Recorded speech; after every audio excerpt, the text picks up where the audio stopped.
So, relying on bonds the way that we once did in the past, I would say things have changed. Do you want to maybe speak to that a little bit?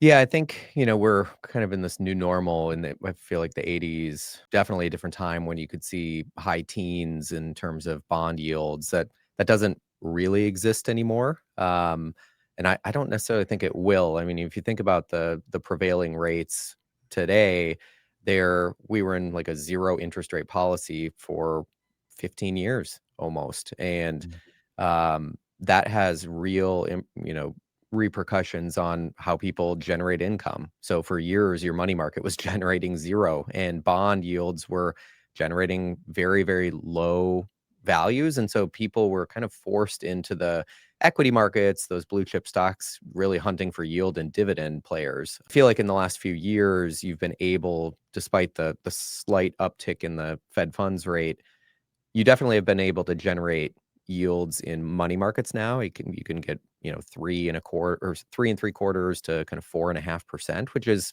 better than it's been in 20 years. Mhm. But now when the Fed's lowering rates, we're kind of looking back to what it was a couple years ago when rates were zero. So